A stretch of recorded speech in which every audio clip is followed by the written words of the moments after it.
Welcome to Choice Classic Radio. Like us on Facebook, subscribe to us on YouTube, and help keep this show alive by donating at choiceclassicradio.com. For more of your favorite old-time radio shows, join us on our companion podcast, Choice Classic Radio, Mystery, Suspense, Dramas, and Horrors, where we bring to you the most mysterious tales that the golden age of radio had to offer. And now, with 728 episodes made, broadcasting on CBS Radio Network from 1949 to 1962, we bring to you yours truly, Johnny Dollar. From Hollywood, it's time now for Edmund O'Brien as... Johnny Dollar. Philip Martin, Johnny, I've got a job for you. Fine. What is it? Mr. Carl Baskerville is insured with us. I've heard the name. Retired, wealthy. That's the best way. His brother is the beneficiary. Baskerville called us a little while ago and said he wanted the money to go to a charity in case of his death. What made him change his mind? He thinks his brother's out to kill him. That's charming. What do you want me to do? He's insured for $500,000, Johnny. You just made me a bodyguard. At least until we found out how true Baskerville's story is. We did some checking. 6 years ago, he sent his brother William to prison for absconding with company funds. William was released from state prison a week ago. Oh, yeah. That's where I've heard the name. I remember the case. Oh, it's a strange setup. Sends his brother to jail, names him as beneficiary, wants it changed because he says his brother's going to kill him. Cain and Abel really started something, didn't they?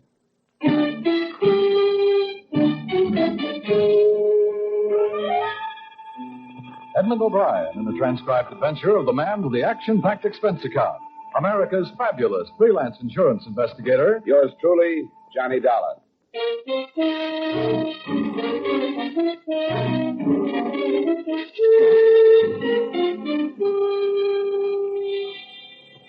Expense account submitted by Special Investigator Johnny Dollar to Home Office, Columbia All Risk Insurance Company, Hartford, Connecticut.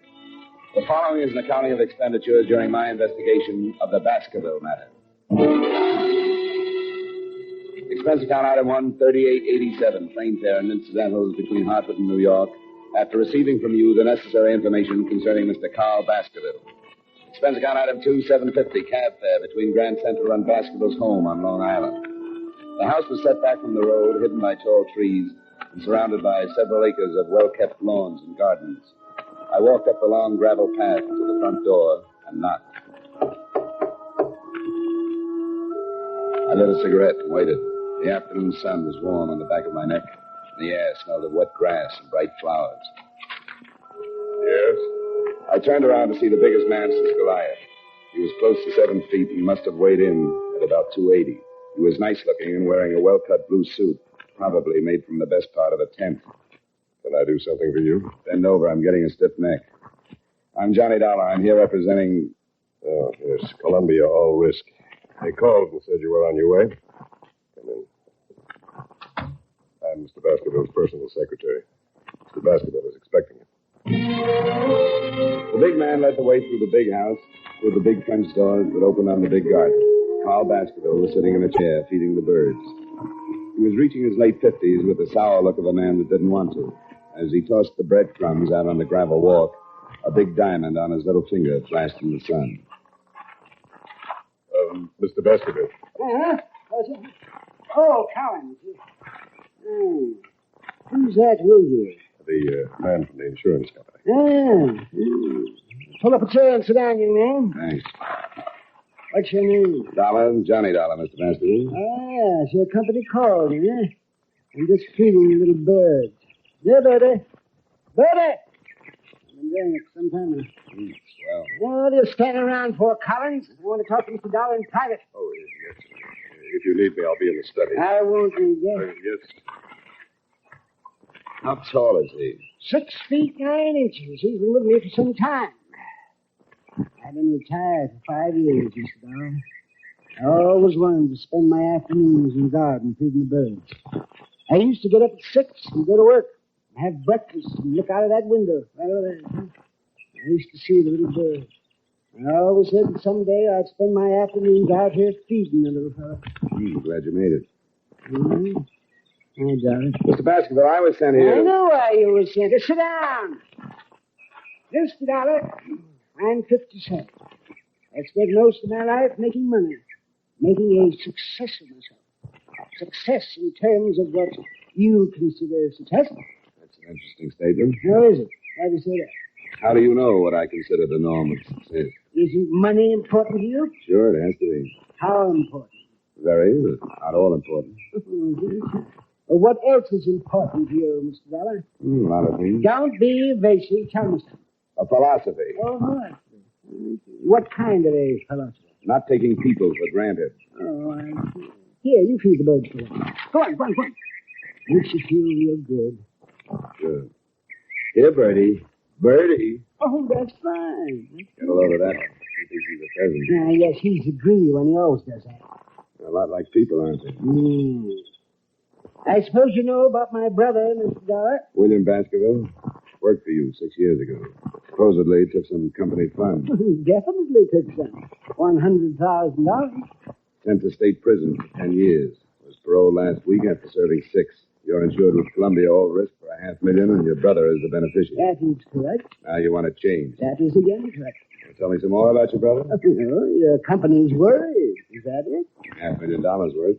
I suppose you consider it strange I'd send my brother to prison, then make him my beneficiary.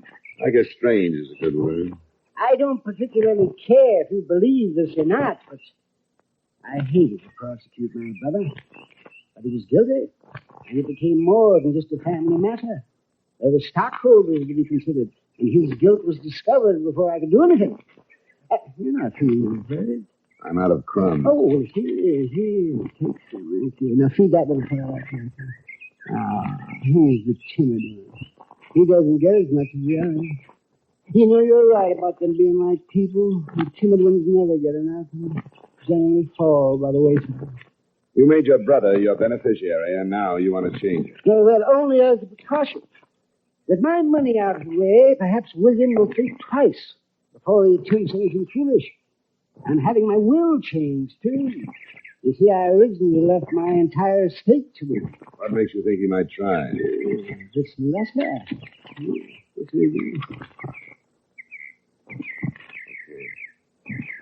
I spent 5 years hating you, but I learned a trade. I used it drawing blueprints for your shroud. Poor William always did go for the dramatic. When'd you get this? I got it yesterday. It's the first I've heard from William since he left prison. Well, we'll never get a Pulitzer Award. Yeah, William always did go in for the dramatic. Since boyhood, he envied my get up and go. We never got along. It was even too much for my poor mother. She died very young. Probably overworked from knitting straitjackets. What's that? Don't be flippant, young man. That was uncalled for. Yeah, I guess it was. I have a strange habit of getting flippant when I get confused. I'm confused, Mr. Baskerville. Well, William is the last of the Baskervilles. Hothead, childish, weak, and insecure. But he's a Baskerville. If he kills me, he'll be caught. If he doesn't gain by my untimely death, he may reconsider. I still have hopes of a reconversion, The regeneration of the Baskerville. if you will. Perhaps when he calms down, forgets his last 6 years, we'll talk. And then I plan on renaming him as my sole heir.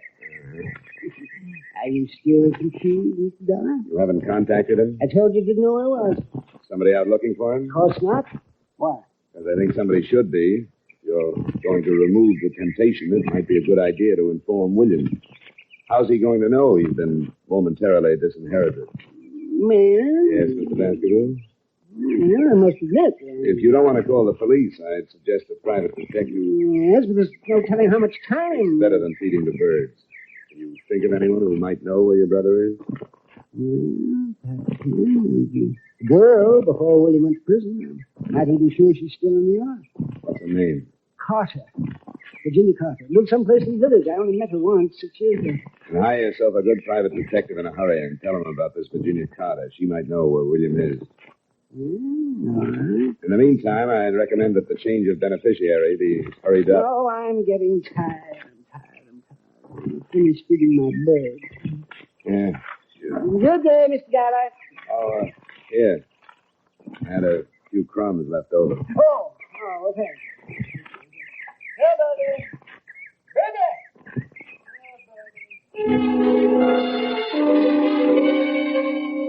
I left him sitting with his friend. He'd have one good deed to take along with him. I went back through the French doors and started back through the house. I got as far as the hallway.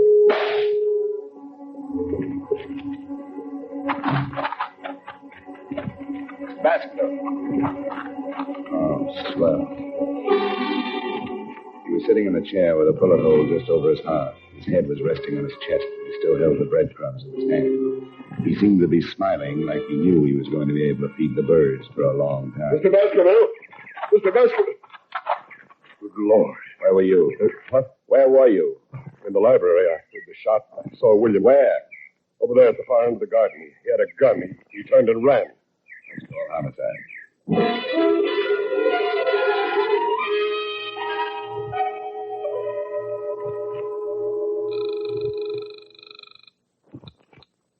Brenner's homicide. Lieutenant, this is Johnny Dollar. Well, hello. Haven't heard from you in a month. I've got a killing for you. Oh, I'm out at the Baskerville estate. the Baskerville? He used to be Carl Baskerville. He was shot a few minutes ago in his garden. Oh, William did it. I saw William with a gun. What? Baskerville's secretary says he saw William Baskerville with a gun. The brother? The one who just got out of state? That's right. I'm here because Carl thought William was going to kill him. He showed me a letter. Holy. A letter? Get out here. I think I just made the mistake of my career. He shoved Collins aside and ran back out in the garden. Baskerville was still smiling, and things looked about the same. I went through his coat pockets and found what I was looking for. Nothing. A threatening letter from William was gone. I went back in the library faster than I'd come out. I remembered what Baskerville had said about a girl named Carter. I grabbed a phone book on a wild hunch and started looking up the Carters in Greenwich. Only one Virginia in that part of town, so I said a quiet prayer to the gods that be, visioned my employer's reaction when they found out their investigator had been on hand when they lost a cool $500,000, and called a cab in the hopes that I might at least save half the case. I told Collins not to touch anything and to wait for Lieutenant Brenner's. Expense count item 3, $8.75 cab fare to Greenwich Village. It was a long shot, but it could be the same girl that had known Martin. I went up the stairs of an old brownstone and knocked on the door. When it finally opened, I got the quickest scalding in history. She was wearing something thin enough to make a silkworm hang himself. Yes, I bet you had a hard time finding something to wear in July. I'm not cold-blooded. What's on your mind? I'd like to know about William Baskerville. Oh, that one. I haven't seen him in years. Maybe you've got a picture of him? I've got lots of pictures. There might be one of William somewhere. Well, let's look through the whole flock. I've got lots of time. Before I let you in, you better tell me your name. I don't want you to steal anything from me. Honey, if anybody stole anything from you, they'd get their fingers burned off at the elbows. She opened the door and led me into the living room, sat down. The shades were drawn, and I had a hard time finding the couch. Oh, Pardon me, I'm flying blind you here. must have studied Braille. How do we look at the pictures with a magic lantern? I thought maybe you wanted to relax a minute. Put something in a glass. I'll cool down. I don't drink. Never keep the stuff around. Doesn't leave you much of a field. What do you major in? Cigarette. Have one? Yeah, I haven't got a match. just hold on to it. It'll light up. I think I'd better get the pictures. I'll be right back. I get lonesome in the dark. I'll just be a second. Turn on the radio. Where is it? By your elbow. Oh. That's nice. Picked it out myself. We'll start with these. If William isn't in this file, I've got lots more. You're not in a hurry, are you? Not a bit. Good. This might run into overtime.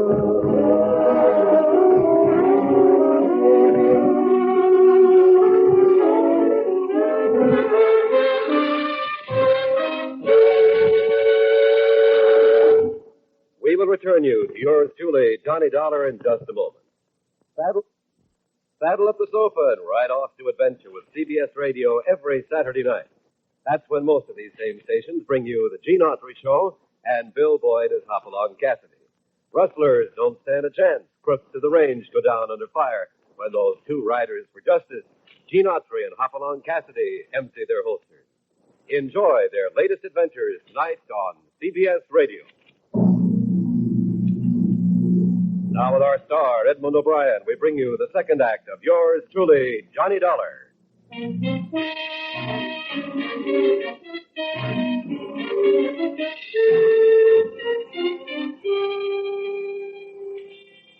Virginia Carter wasn't worried about working late. There was only one trouble with the job. It was tough keeping my mind on two things at once. It was like trying to read a mail order catalog in front of a blast furnace.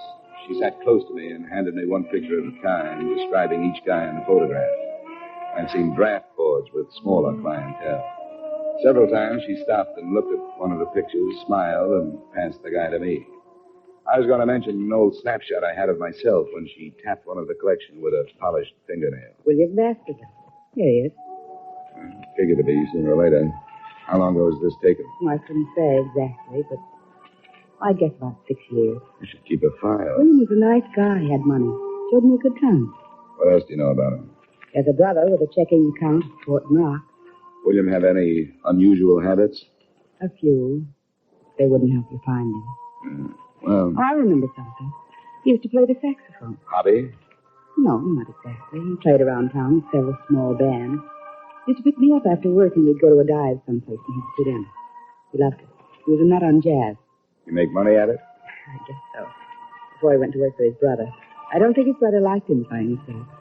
Okay, honey, thanks. I'll stop around again sometime. Take a look at your parlor. I'll spin a nice soft web. You mind if I take William with me? Not if you bring a picture back to yourself. Maybe I'll just bring a camera. You can take it yourself. Good. That's why I keep the room so dark. I hated to leave, but my hair was already curly enough. She had given me one lead. William was a musician of sorts, and sometimes he made money at it. I started across the street to catch another cab, and I was halfway there when I heard the car. It was an old trick. You drive by fast, open your door, and if anyone is in the way, he winds up with a face full of automobile. I ducked in a hurry.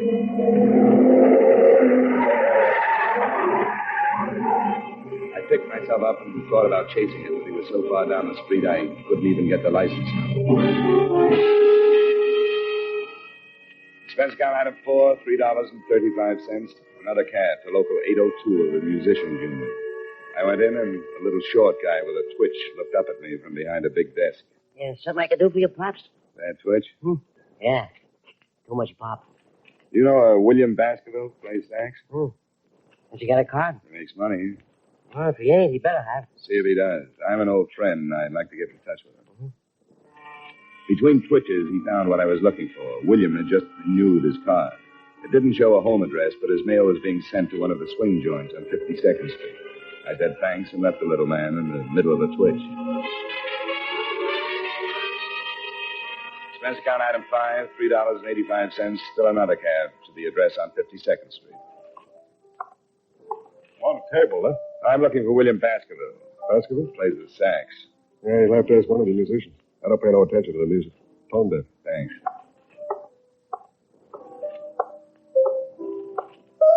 Can I bother you for a minute?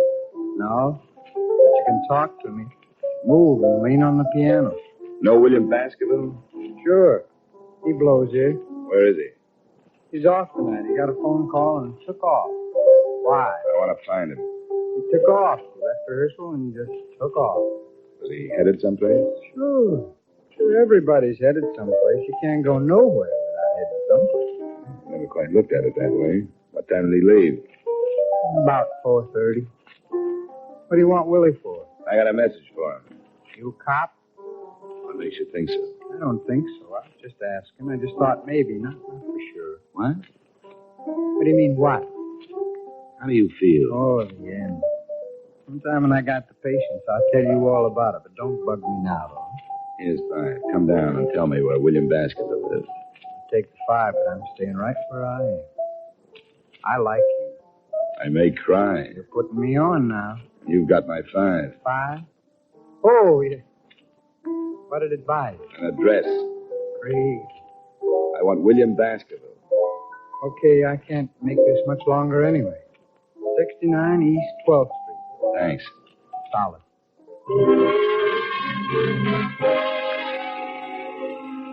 Expense account item 6, cab number 4, 75 cents to the home of Brother Baskerville.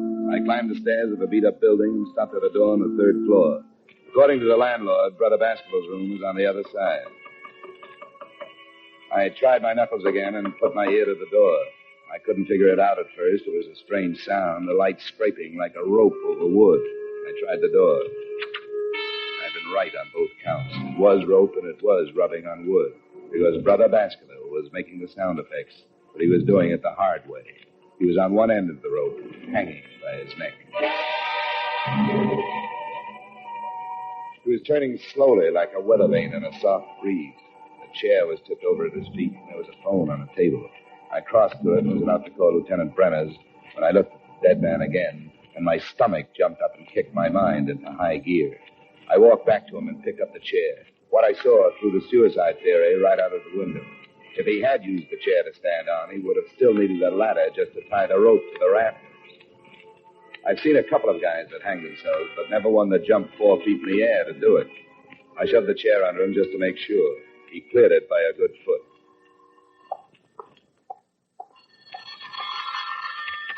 Hello? Hello, William? He's tied up right now. Who is this? Hello, who is this?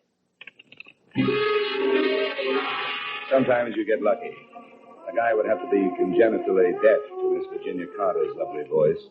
She'd been lying when she told me she didn't know where William lived, and I just have a natural aversion to lying women, especially when they're mixed up in a murder. You guessed. Expense account item 7, cab fare, $1.55 back to Greenwich in Virginia Carter's darkroom.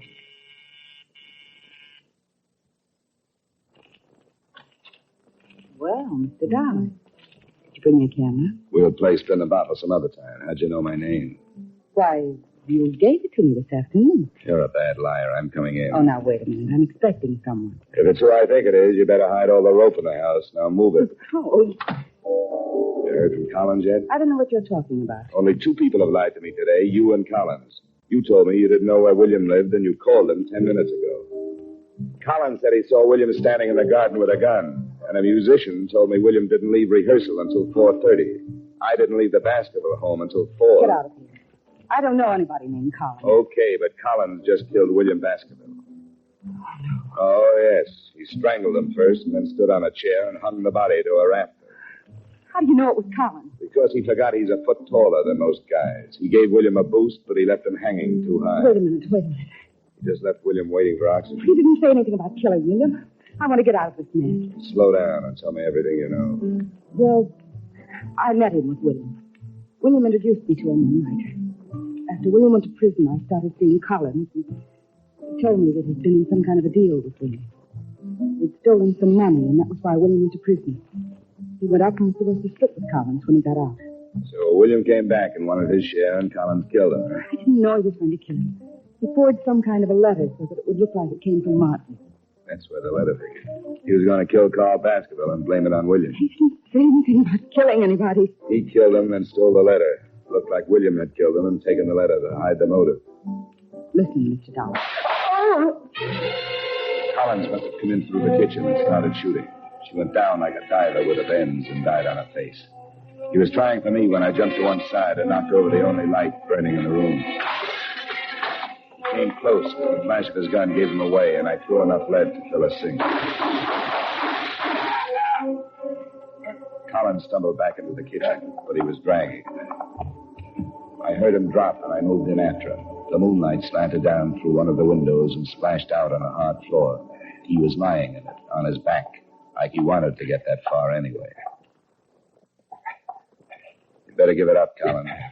Forget it. No reason to kill you now. Before you close your eyes, tell me something. All right. It won't take too long. Why didn't you go out and get William yourself? Why wait until I found him? Couldn't take the chance. I knew the old man would have somebody. Start looking sooner or later. I killed him in the garden because I knew you'd make a good whip. Probably go looking for Virginia after he told you about her. You called her and told her to tell me everything she knew. That's right. Wanted you to find him so. Like a suicide. You nearly got away with it. You just forgot how tall you were when you hanged William. You tried to run me down? No. Just wanted to scare you. Make you think it was William. No. I'll call an ambulance. No. I got 3 of them. Should be right enough. Too nice a night to die. Eh? Not a cloud in the sky. It's a beautiful night. Yeah. I can't use it. But I'll give it to you.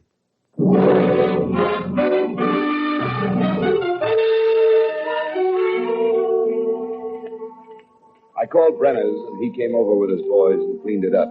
Virginia, the girl with the rogues gallery, was dead. Collins wasn't long catching up. It was pretty simple. Collins and young Baskerville had taken $100,000 from the brothers' company, and William was caught. He did 6 years, knowing that when he got out, there would be $50,000 waiting. In the meantime, Collins had his girl, and enough time to think that $100,000 was better if it wasn't split in the middle. Collins framed William with a letter and then started killing.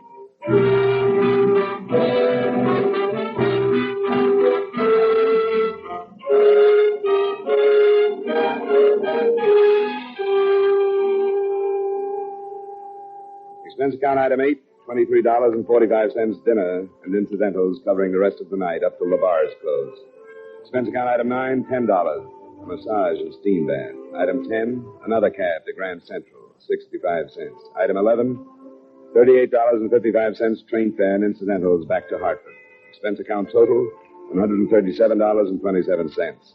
Comments? Murder isn't so bad. A ride in any New York cab makes a killing look like a Sunday school taffy pull. Yours truly, Johnny Dollar.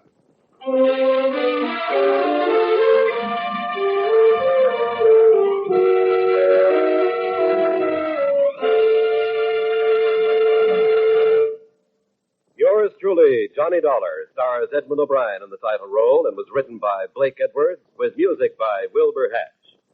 Edmund O'Brien can soon be seen starring in the Paramount Pictures Technicolor production, Silver City. Featured in tonight's cast were Stacey Harris, Bill Boucher, Howard McNear, Sidney Miller, and Virginia Gray.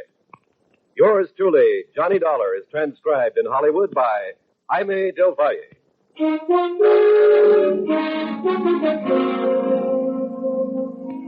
This is Dan Cumberly inviting you to join us next week at this time when Edmund O'Brien returns as Yours truly, Johnny Dollar.